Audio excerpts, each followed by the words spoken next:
अस्सलाम वालेकुम। आज के इस वीडियो में मैं आपको बताऊंगी कि डॉक्टर जो है पेशेंट की हिस्ट्री किस तरह से लेते हैं। हिस्ट्री लेना भी एक जो है प्रोसीजर होता है, एक मतलब पूरा प्रोसेस होता है कि उसका भी एक तरीका होता है कि डॉक्टर ने किस तरह से पेशेंट को डील करना है। डील एक्चुअली पेशेंट को डील करने का तरीका होता है डॉक्टर का।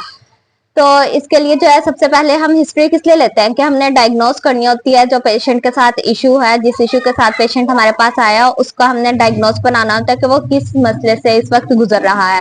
तो डायग्नोस्टिक प्रोसेस के 3 पार्ट्स होते हैं। सबसे पहले आती है हिस्ट्री टेकिंग, देन आती है फिजिकल एग्जामिनेशन, फिर आती है इन्वेस्टिगेशन। जिसमें से जो डायग्नोस्टिक प्रोसेस है उसका जो फर्स्ट पार्ट है हिस्ट्री टेकिंग, इसके बारे में मैं आपको बताऊंगी।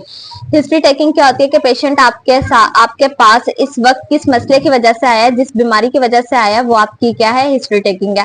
हिस्ट्री टेकिंग की कुछ गाइडलाइंस होती हैं, कुछ रूल्स होते हैं कि किस तरह से आपने पेशेंट को डील करना है। तो वो मैं आपको कुछ बता देती हूँ। सबसे पहले तो ये आता है कि हमने पेशेंट के साथ बहुत फ्रेंडली माहौल के साथ फ्रेंडली डील करना होता है। देन आपने पेशेंट को जो है आपने पेशेंट को अपना इंट्रोडक्शन देना है। आपने पेशेंट के साथ इतना कर्टियस रहना है कि वो आपको जो है अपने बारे में, अपनी इलनेस के बारे में बताया। आपने हार्श नहीं होना, पेशेंट को इंटरप्ट नहीं करना, अगर वो कुछ बोल रहा है तो उसे बोलने देना है। और आपने देन जब पेशेंट चुप हो जाएगा फिर आपने उससे वो वाले क्वेश्चनिंग करनी है जो आपके लिए जरूरी है, जो आपकी हिस्ट्री के लिए जरूरी है।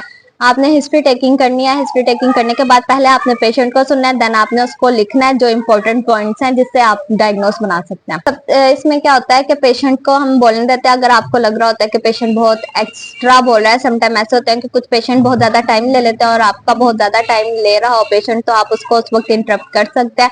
और आपके क्वेश्चन करने के कुछ तरीके होते हैं पेशेंट को, क्योंकि हमने जो होता है पेशेंट को हिंट नहीं देना होता है। लाइक अगर हम पेशेंट को कह देते हैं अच्छा आपको फीवर है, तो वो कहेगा जी मुझे फीवर ही है, ऐसा नहीं होता। हमने उसको इस तरह से डील करना होता है कि वो अपनी बीमारी का नाम ना ले, ना हमें लेना चाहिए, क्योंकि ये हो जाता है क्लोज एंडेड क्वेश्चन। क्योंकि हमने यस और नो में क्वेश्चनिंग नहीं करनी होती, हमने ओपन एंडेड क्वेश्चन करने होते हैं, जिससे जो है पेशेंट हमें पूरा पूरा जो होता है वो अपनी डिजीज के बारे में बता रहा होता है कि उसके साथ ये हुआ, ये हुआ, ये हुआ। क्लोज एंडेड क्वेश्चन में हम इस तरह से जो है पेशेंट हमें नहीं बता सकता।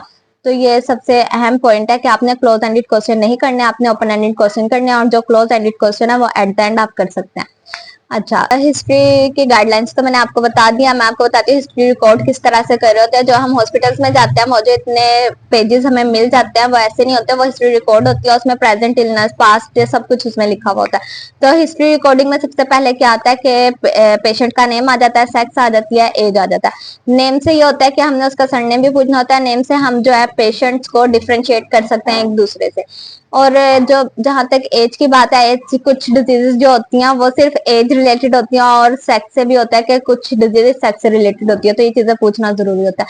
उसके बाद हमारे पास आ जाते हैं पेशेंट की प्रेजेंट इलनेस, के पेशेंट इस वक्त जो आपके पास आया है वो किस वजह से आया है। तो ये हमने उससे पूछना होता है कि आपको इस वक्त क्या मसला चल रहा है। तो पेशेंट जिस इस वक्त जो आपके पास आया है, एट दैट टाइम जो पेशेंट आपके पास आएगा जिस वजह से, वो आपकी प्रेजेंट इलनेस होगी। History of presenting illness, present illness, जो पेशेंट प्रेजेंट इलनेस के बारे में बताएगा वो आप हिस्ट्री ऑफ प्रेजेंटिंग इलनेस में लिख देंगे।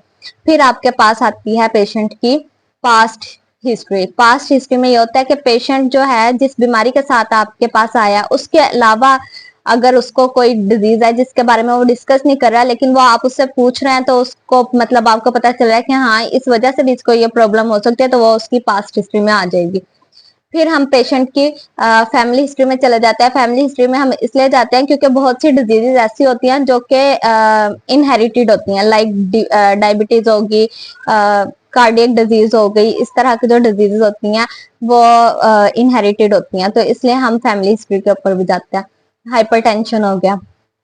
फिर हमारे पास आती है पेशेंट की सिस्टमेटिक इंक्वायरी, के उसके किस सिस्टम में क्या प्रॉब्लम है। लाइक अगर उसे कार्डियक इशू है तो उसको चेस्ट पेन हो सकती है, उसको ब्रेथ जो सांस लेने में उसमें मुश्किल होगी।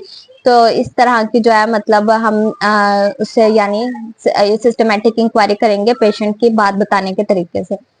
अच्छा, फिर हमारे पास आती है ऑक्यूपेशनल हिस्ट्री, के पेशेंट जो है कहाँ पर काम कर रहा है, उसका पेशा कहाँ कैसा है, क्योंकि काफी डिजीजेस जो है ऑक्यूपेशन से भी रिलेटेड होती हैं।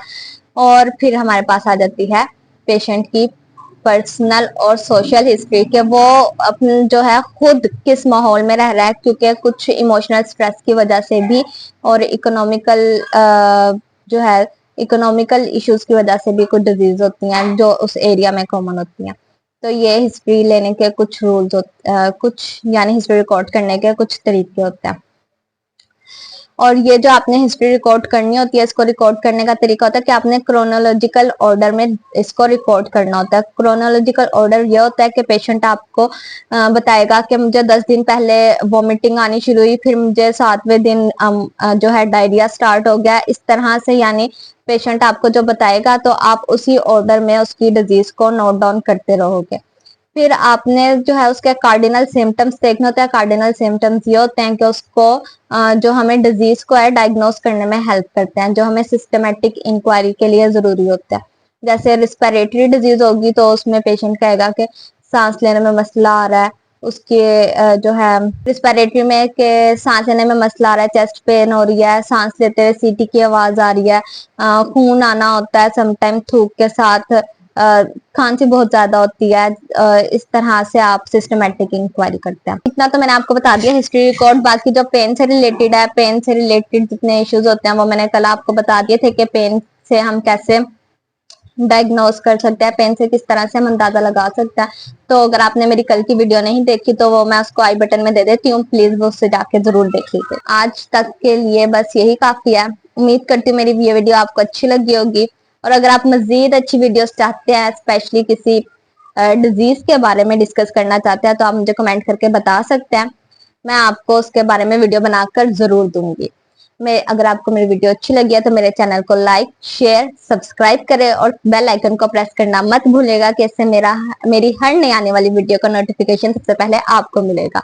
तो अब तक के लिए अल्लाह हाफिज।